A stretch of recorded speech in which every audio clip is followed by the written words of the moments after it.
क्या कहा था तुमने? नौटंकी अभी तो शुरू ही है। याद रखो, जितनी बार भी नौटंकी शुरू होगी, पर्दा उठाऊंगा भी मैं और गिराऊंगा भी मैं।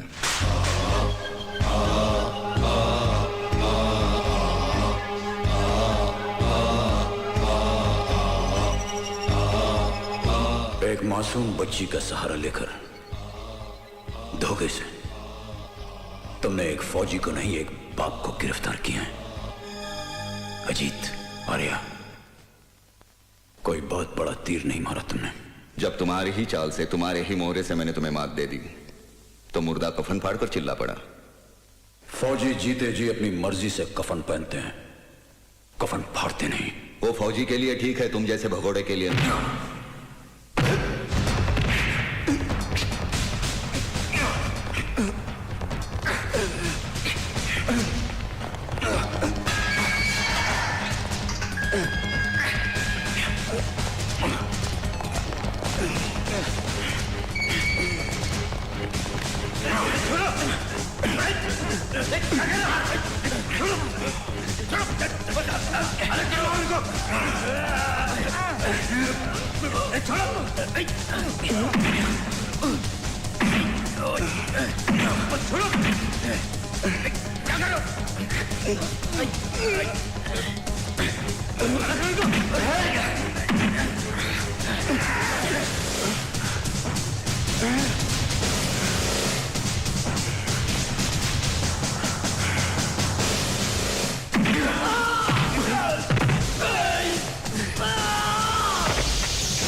I said stop it! Control yourselves, officers. Sir. मैं जा रहा। सर। चलो मेरे साथ। सर, अधूरा ही सब बाद में। सर, कर्नल कुछ छुपा रहे हैं, बहुत सी बातें इनसे उगलवानी होगी।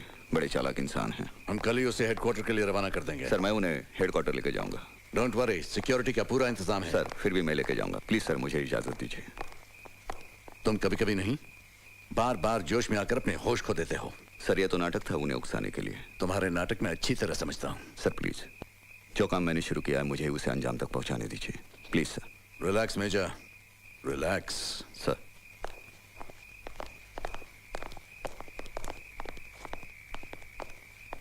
मैं जा रहा। सर।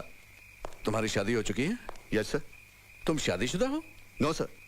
तो फिर एक काम करो सर। तुम्हारा मिशन तो कामयाब हो ही गया है सर। तो कुछ छुट्टियां ले लो, एक अच्छी लड़की ढूंढ लो और उससे शादी कर लो, ताकि तुम्हारा दिमाग शांत रहे, ठंडा रहे। गल समझ आई? सर। रिलैक्स। मगर सर, इस सरफरे से कौन शादी करेगा? आजकल हमारे देश को ऐसे सरफिरे अफसरों की बहुत जरूरत है। शायद इसको भी कोई सरफिरी मिल जाए।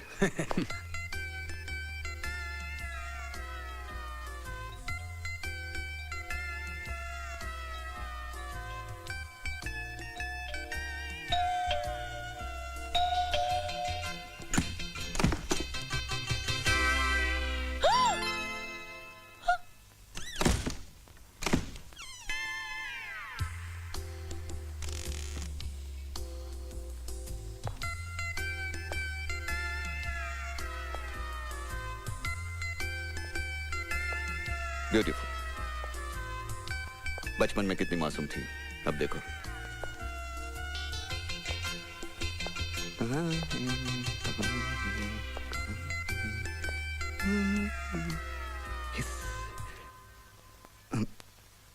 कहीं बाहर जा रही हैं आप?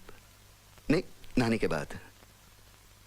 वो मैं कल जा रहा हूँ, मेरा यहाँ का काम खत्म हुआ तो आपकी नेगेटिव्स थी फोटोज की, मैंने कहा लौटा दूँ। किरण बेटी, इस मिलिट्री वाले को कम मत समझना, ये एड़ा बन के पेड़ा खाने वालों में से है। देख तो कैसा सूट बूट में सज के आया है, लेकिन मुझे तो दाढ़ी के साथ ही हीरो लगता है, बिना दाढ़ी के तो जल्लाद लगता है। लगता है पुलिस वाली पे लट्टू हो गया है। नेगेटिव्स देने का तो सिर्फ एक बहाना है। आप कुछ सोच रहे हैं क्या? नहीं, सोचना क्या, मिलिट्री वाले सोचते बहुत कम है, करते बहुत ज्यादा है। लगता है आज इरादा करके ही आया है। अगर ये सचमुच मुझसे प्यार करता होगा तो इसे साबुन देने के बहाने बाथरूम में बुलाऊंगी। अगर ये आया तो समझो फिसला, और यस नहीं तो नो। नहीं, नो मतलब मैंने कुछ मांगा ही नहीं अभी तक। नो किस लिए? No no no no no yes, इसलिए कि मैं आपको ऐसे नेगेटिव देके जाने नहीं दूंगी। आप 10 मिनट बैठिए, मैं अभी नहा के आती हूँ। कहीं जाना नहीं। हाँ, टेक योर ओन टाइम।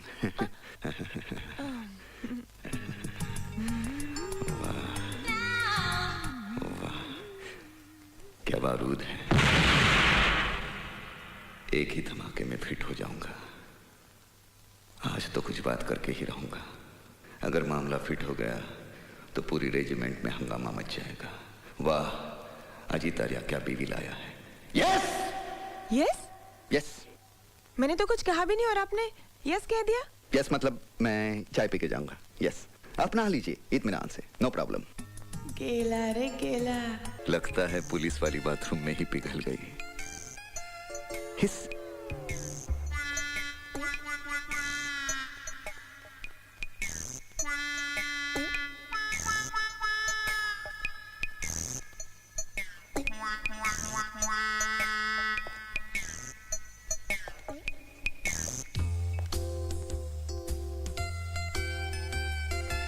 हम दोनों की जोड़ी कितनी अच्छी लगेगी।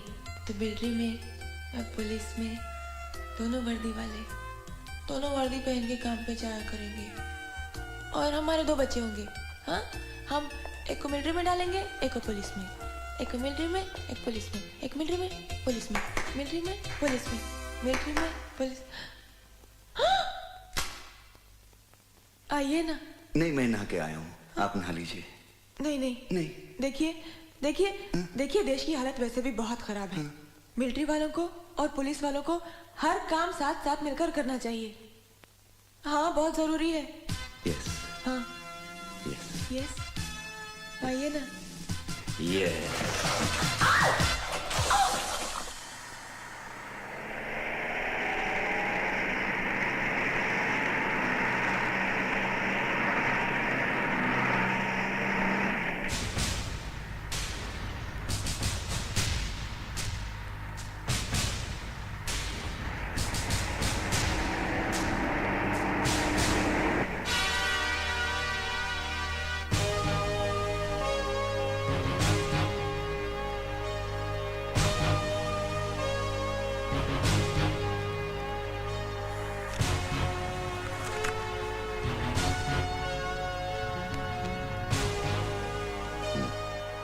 सिगरेट है? सॉरी, सिगरेट के पैकेट में बीड़ी है। बीड़ी दादा भाई की असली पसंद नहीं है। पीना छोड़ दिया क्या? बिल्कुल no smoking. Good for health. Nice.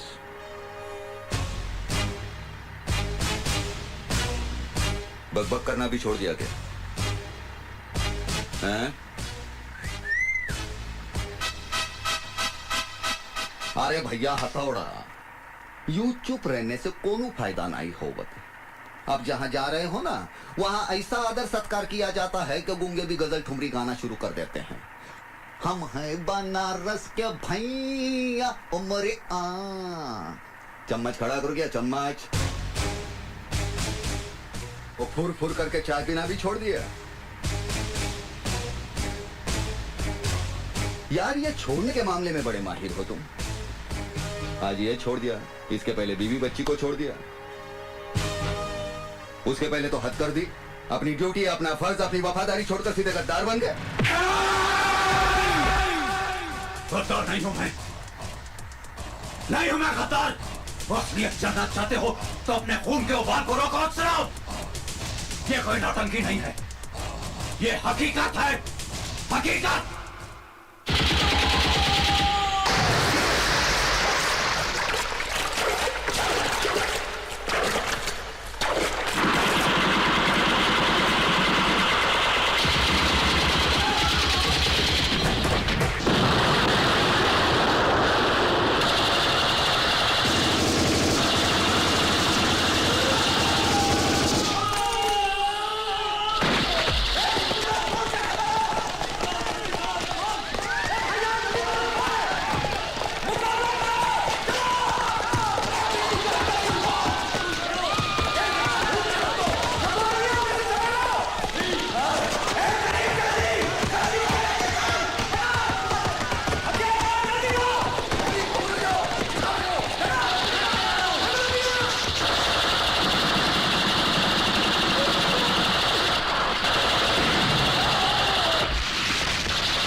Yes sir.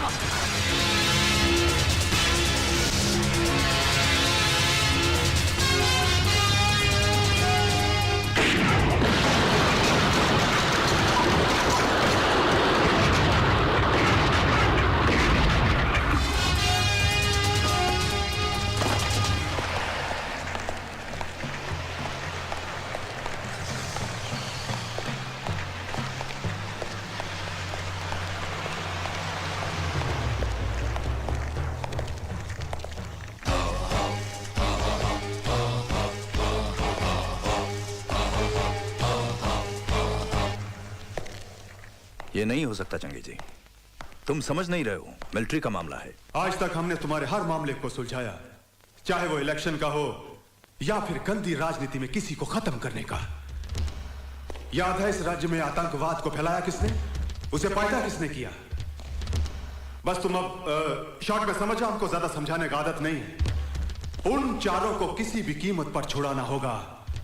और हां, उन चारों में एक मेरा छोटा भाई शकूर भी है, जो हमारे जिगर का टुकड़ा है। और अल्लाह कसम, हम अपने छोटे भाई के नाम का फातिहा नहीं पढ़ सकते। मगर चंगी, मगर कुछ नहीं, किसी भी कीमत पर उन चारों को छुड़वाना तुम्हारे जिम्मे है। आज तक तुम्हारे हर खेल में हम जोकर बनकर खेलते आए हैं, मगर आज के इस खेल में जोकर। बस चंगे जी, आगे एक लफ्ज भी मत कहना।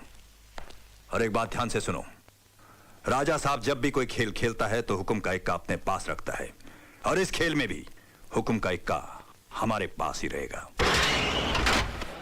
उठा लो इसे।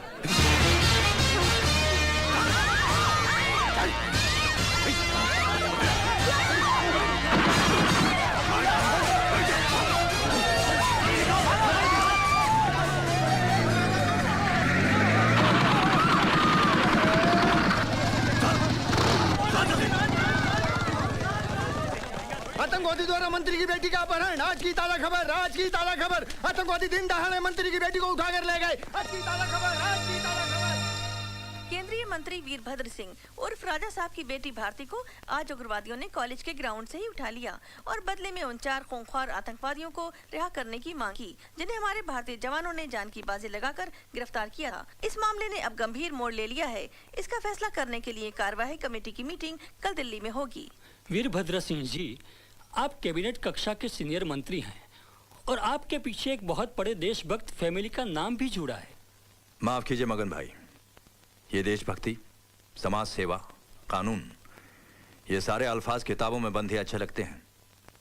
अब आप ही मुझे बताइए, आप और आप जैसे चंद सीनियर पॉलिटिशियंस को छोड़कर आज के पॉलिटिकल फील्ड में कोई भी ऐसा आदमी है जो इन चीजों पर विश्वास करता है और इन पर अमल करता है? Let's be practical. आज राजनीति एक धंधा बन गया है, धंधा। इसका मतलब उस मिशन में हुई हमारे फौजियों की कुर्बानी बेकार जाएगी? देखिए, फौजियों के साथ मेरी बेटी को कंपेयर मत कीजिए।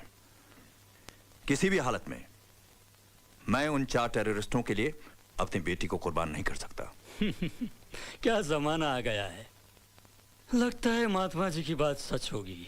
मगन भाई, ऐसी कुर्बानी देने वाले नेताओं की आजकल सिर्फ मूर्तियां बनती हैं, जिनकी साल में एक बार सफाई की जाती है और मालाएं चढ़ाई जाती है, और बाकी के तमाम दिन परिंदे उनका आदर सत्कार करते रहते हैं। एक बात और मैं आप सबको बता दूं, आज मैं आप लोगों का भाषण सुनने नहीं आया हूं, मुझे फैसला चाहिए, वो भी मेरे फेवर में। ये तो सरासर ब्लैकमेलिंग है। ऐसा ही समझो। हर हालत में मुझे मेरी बेटी जिंदा चाहिए।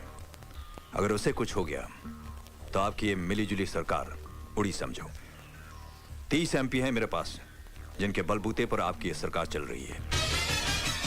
इसे धमकी नहीं, मेरा फैसला समझना। और सब जानते हैं कि वीरभद्र सिंह जब फैसला सुनाता है तो कभी नहीं बदलता। सर, क्या फैसला हुआ आज की मीटिंग में? अभी तक कोई फैसला नहीं हुआ है, मगर मैंने अपना फैसला सुना दिया है। एक बेटी तो क्या, अगर मेरी 10 बेटियां भी होती तो मैं उन सबको अपने देश के लिए कुर्बान कर देता। इन आतंकवादियों को इस मुल्क से हमेशा के लिए खत्म करने की कसम खाई है मैंने। और ऐसे मौके पर अगर हम जैसे लीडर झुक जाएं तो इस देश की जनता का क्या होगा, इस देश का क्या होगा? सर एक मिनट, सर रुकिए तो। सर फिर कमेटी का फैसला क्या होगा? अब फिलहाल उसके बारे में मैं कुछ नहीं कह सकता। हाईकमान का जो भी फैसला होगा वही हमें मंजूर होगा। केंद्रीय मंत्री राजा साहब की बेटी के किडनैपिंग केस में आज अचानक नया मोड़ आया। जिससे राजनीतिक गतिविधियां और तेज हो गयी। कार्यवाही कमेटी की मीटिंग में पर्दे के पीछे कौन सा राजनीतिक खेल खेला गया कि राजा साहब के न होने के बावजूद भी हाई कमांड ने ये फैसला किया कि उन चारों खूंखार आतंकवादियों को राजा साहब की बेटी भारती के रिहाई के बदले में छोड़ दिया जाएगा। इस मामले में हमारे दिल्ली के संवाददाता की एक रिपोर्ट। मनोज, क्या तुम बता सकते हो कि चारदीवारी के पीछे खेले गए इस खेल का असली हीरो कौन हो सकता है? राजनीति में कुछ भी हो सकता है, मगर यहाँ दिल्ली में ऐसी अटकलें लगाई जा रही है कि गवर्नमेंट गिराने की धमकी देकर राजा साहब कोई खतरनाक खेल खेल रहे हैं। मगर इन सारी बातों पर अब तो पर्दा पड़ा ही रहेगा, क्योंकि आज रात को ही उन 4 आतंकवादियों को छोड़ दिया जाएगा और भारती अपने घर वापस लौटेगी और उसकी इस वापसी का राज हमेशा राज ही रहेगा। मनोज बाजपेयी, नई दिल्ली, आज तक।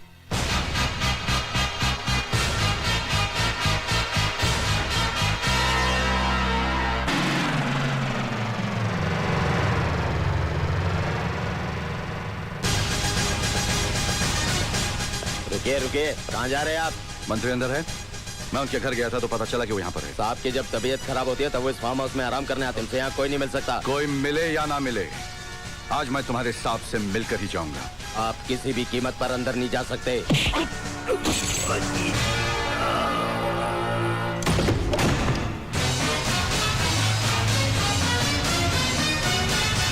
पता नहीं तुम जैसे गद्दार और देशद्रोही नेता का असली रूप हमारे देश की अंधी जनता कब देखेगी।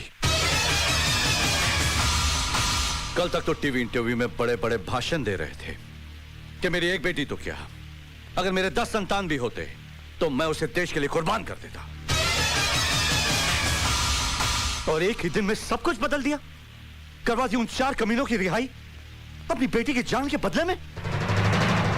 अरे शर्म आती है मुझे तुम जैसे गंदे नेता को देखकर। मेजर, तुम अपने हद से आगे बढ़ते जा रहे हो। अब एक फौजी की खोपड़ी गर्म हो जाती है तो अपनी हद ही क्या, दुश्मन की सरहद भी पार कर जाता है। जानते हो उन कमीनों ने कितने हिंदुस्तानियों का खात्मा किया, कितनी औरतों का सुहाग उजाड़ा, कितने मासूम बच्चों को यतीम किया। उन्हें पकड़ने के लिए हमारे कितने जाबाज जवान शहीद हुए, और तुमने एक लड़की तुम्हारी बेटी की खातिर उन 4 आतंकवादियों को छुड़वा दिया। राजा साहब, सरकारी कुर्सी बाप की मोहब्बत निभाने के लिए नहीं, देश की रक्षा के लिए दी जाती है। सच कह रहे हैं आप, बिल्कुल सच। भारती, तुम? हाँ मैं। आज मैं भी अपने बाप का असली रूप देखने यहाँ चली आई हूँ और पता चला कि बीमारी के बहाने आप यहाँ कौन सा आराम फरमा रहे हैं। भारती, तुम भी इन वर्दी वालों की बातों में आ गई। आप इस देश की जनता की आंखों में धूल झोंक कर उन पर राज कर सकते हैं पापा, मगर अब अपनी बेटी की आंखों में धूल झोंक कर उसके दिल पर बाप बनकर राज नहीं कर सकते। मुझे शर्म आती है आपको बाप कहते हुए भी, जिसके बाप ने आजादी की जंग में अंग्रेजों की गोलियां अपने सीने पर खाकर इस देश को आजादी दिलवाई थी, और आज उसी का बेटा आतंकवादियों से गले मिलकर अपने ही देश को लूट रहा है। भारती, बंद करो ये बकवास। ये बकवास नहीं, हकीकत है। आज मुझे ये भी मालूम हो गया है कि उन 4 को छुड़वाने के लिए आप ही ने मेरे अपहरण का नाटक रचा था, और फिर बाद में आप ही ने सरकार को गिराने की धमकी देकर सरकार को दबाव में लाकर उन 4 को छुड़वा दिया। देश का प्रधानमंत्री बनने की लालच ने आपको इतना गिरा दिया है कि आपने अपनी खुद की बेटी का भी इस गंदी राजनीति में इस्तेमाल किया। बस करो बेटी। मत कहिए मुझे बेटी।